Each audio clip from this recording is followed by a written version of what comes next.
मंडळी, आपण नेहमीच बघतो की सिनियर ज्युनियर हा वाद सगळीकडेच असतो. तर असाच वाद झालाय दोन शिक्षिकांमध्ये. म्हणजे आमची ही तुकरटवाडीची जी प्राथमिक शाळा आहे तिथे दोन शिक्षिका आहेत आणि त्यांच्यात हा वाद आहे की नेमकं सिनियर आणि ज्युनियर कोण आहे. जोरदार टाळ्यांनी स्वागत करूया नेहा भट आणि चैताली मानकर.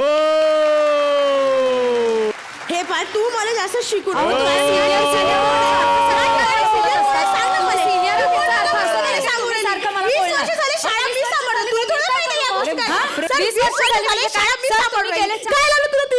सिनियर मी आहे तर जरा नीट बोल माझ्याशी अंजे, समजलं? आणि तू काय मला जास्त ज्ञानाच्या गोष्टी सांगून राहिली व? हो, प्रश्न सिनियरिटीचा नाहीये, तत्वांचा आहे. आणि अंजे काय अंजे? हा, चांगलं नाव आहे ना माझं, अंजली. अंजली म्हणायचं मला. अंजली नाव आहे म्हणून का पाठक बाई झाली तू? आणि एवढंच वाटते तर मग एखाद्या पहिलवान आली शिको. तुम्ही काय कमी आहात? नीट बोल अंजे. हा सर, हे असं असते सर. आता हिची नवीन जॉईनिंग झाली. तुला माहिती आहे मी कोण आहे? उषा सांगडे आहे मी. उषा सांगडे, B.Ed D.Ed. मी पण Anjali Diwane, MA MAd with distinction. Maybe थोडक्यातच मी ठोकलं होतं D.Edचं.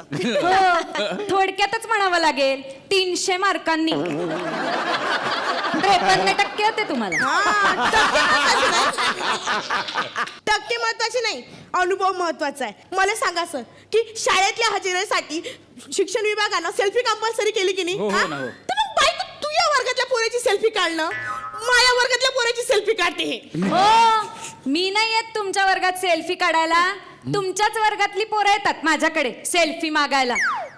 मला म्हणतात तुमच्या बरोबर सेल्फी काढला ना की तो छान येतो, आणि सांगळेबाईं बरोबर सेल्फी काढला की सांगळेबाईच मावत नाहीत त्या सेल्फी. नाही येत चांगला सेल्फी. आणि तसंही मला काही सेल्फी फेसबुकवर टाका लागत नाही. मी ना निदान जे काम करते ना त्याचे तरी सेल्फी टाकते. तसं तो मी टाकू शकतो ना सेल्फी. हो, कशाचे टाकणार? हा, वर्गात भाज्या निवडता त्याचे की पोरांना पीटीला पाठवून भेळेच्या पार्ट्या करता त्याचे? मला काय शिकून राहिली अभ्यासाचं? तुला साधी शाळेतली खिचडी तरी करता येते काय? सर, मी बनवली होती खिचडी. हा, बनवली होती ना खिचडी. मिक्सरवर वाटून त्यात काजू बदाम घालून वर पावशेरभर तूप टाकून बनवली. मस्त होती बना एकदम. हो ना? काय मस्त होती? आपल्या शाळेची 2 पोरं बिमार पडली आणि आपल्या लेकराला असं खायची सवय नाही. जोपर्यंत खिचडी 4 खडे निघत नाही तोपर्यंत खिचडी हेल्दी बनतच नाही. यांनी काय केलं, कहरच केला. एका मुलाला 30 पैकी 35 मार्क दिले. का? तर त्यांनी पेपरवरती लिहिलं होतं, श्री सोमन बाबा प्रसन्न. नाही तर काय बाई, सोमन बाबांनाच दिली असावं मला ती बुद्धी. सोमन बाबाची पार आहे. आणि हे पण देवाईले मार्कात मोजू नाही, त्याच्यामुळेच तर 2 वेळेस नाही बदली राहते. जय सोमन. ते सोमन बाबा 2 दिवस एका ठिकाणी थांबत नाहीत पोलिसांच्या भीतीनी. आणि ते काय तुमची बदली थांबवणार आहे? यांच्या वर्गात ना भूगोल शिकवायला नकाशा नाहीये. कशाला पाहिजे नकाशा? सोपं असते ते, काही लागत नाही त्याला. बाळ्या इकडे, तू दक्षिणेला जाय. तू म्हणजे कन्याकुमारी, म्हणजे तू उत्तर प्रदेश. मंग्या, तू उत्तरेला जाय. तू म्हणजे काश्मीर. हा, तरीच परवा साहेबांनी प्रश्न विचारला मुलांना, भारताच्या उत्तरेला काय आहे? तर सगळ्यांनी मिळून काय उत्तर दिलं असेल? मंग्या. आणि मुलांनी तुम्हाला प्रश्न विचारला तर तुम्ही त्यांना ओरडता? ओरडू नाही तर काय करू? एवढे पोरं ते आणि मला प्रश्न कसे विचारतात? पृथ्वी आणि सूर्याच्या मधात चंद्र आला तर काय होते? 30 दणके दिले. मी ना म्हटलं पहिले तर लफड्यावाला सिरियल पाहिजे. असे सिरियल पाहतात मला असे प्रश्न विचारतात की या दोघीच्या मधात हा आला तर कसं होईल, आणि या दोघांच्या मधात हे आली तर कशी होईल? हे काय प्रश्न आहे काय? तुम्ही मला विचारता काय? अहो, अभ्यासाशीच संबंधित प्रश्न होता तो. पण वर्गात फॉल पिको करायचं सोडलं तर कळेल ना. करते मी वर्गात फॉल पिको, विणते मी स्वेटर, पण का? मजा म्हणून नाही तर गरज म्हणून. मलाही माहिती आहे सगळं चुकीचं आहे, पण काय करणार हो? 20 वर्ष झाले शाळेला ग्रँड नाही, आणि वरून घर खर्च कुठून करायचा? वरून आम्ही शिक्षक काय काय करायचं? निवडणुका करायच्या, पोलीसचे डोस पाचायची, तंटामुक्ती मोहीम चालवायची का स्वच्छता मोहीम चालवायची? हे सगळं झालंच. एवढंच नाही तर संस्था चालकाच्या पोरीच्या लग्नात पंक्तीही आम्हीच वाढायच्या. ते तरी बरं आहे की सरकारी कामात शाळेचा दाखला लागतो म्हणून तरी आई वडील आपल्या मुलांना शाळेत पाठवतात. नाही तर खऱ्या शिक्षणासाठी कोचिंग क्लासेस आहेतच. अंजली, कधी कधी ना मला तुझ्या राग नाही तर अति राग येते. का? कारण एवढं सगळं असूनही तू या शाळेवर काम करायसाठी रुजू झालीस. कारण मला आपल्या गरजेपेक्षा या गावातल्या मुलांच्या शिक्षणाच्या गरजेचं महत्त्व जास्त वाटतं. आणि इतके वर्ष तुम्ही सुद्धा याच कारणासाठी काम करताय. नाहीतर शाळेतली तुरडाळ शिजत नाही म्हणून तुम्ही घरून शिजवून आणली नसती.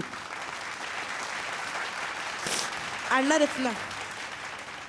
कारण आई वडील आपल्या मुलांना जन्म देतात, वाढवतात, शाळेत टाकतात आणि त्यानंतर सकाळी 7 ते संध्याकाळी 5 वाजेपर्यंत आधी आपण त्यांचे पालक असतो, नंतर शिक्षक. वा, खरं तर वाटलंच नाही की ह्या टोकाला गेलेलं स्किट अचानक असं वळण वा, घेईल. वा. हा फार जिव्हाळ्याचा विषय. आपण सगळेच प्राथमिक शाळेतून शिकलेलो आहोत. आपल्या वेळेला असे इंग्लिश मीडियम वगैरे फार कमी आणि प्राथमिक शाळेशी आपला एक जिव्हाळा असतो. आणि जसं की आपण म्हणतो की तितक्याच अडचणी पण आहेत या सगळ्या शिक्षकांना. प्रॉब्लेम्समधून त्या मुलांना ती प्रेमाची खिचडी भरवणं असो किंवा ज्ञानाचा तो घास भरवणं असो, या सगळ्याच गोष्टी आपले शिक्षक नेहमीच करत असतात. एकदा जोरदार टाळ्या महाराष्ट्रातल्या सगळ्या शिक्षकांसाठी. आणि तुम्ही एक खूप छान शेवट पण केला या सगळ्याचा. ती म्हणते की शिक्षण जे आहे म्हणजे पोरांना दाखले पाहिजे असतात म्हणून आईबाप शाळेत पाठवतात. अदरवाईज ट्युशन क्लासेस आहेत. नाही तर खरोखर आहे, आता कोणी आईबापांनी आपले पोरं शाळेत नसते पाठवले, नुसतं दाखल्यासाठी पाठवतात. हे बरोबर आहे, तुम्ही खूप चांगलं केलं आहे. आणि आता बघणार आहोत कष्टाचं फळ काय मिळालं. तुम्हाला दोघींना वेगवेगळं मिळणार आहे. आधी हा. नेहा. आम्ही सफरचंद.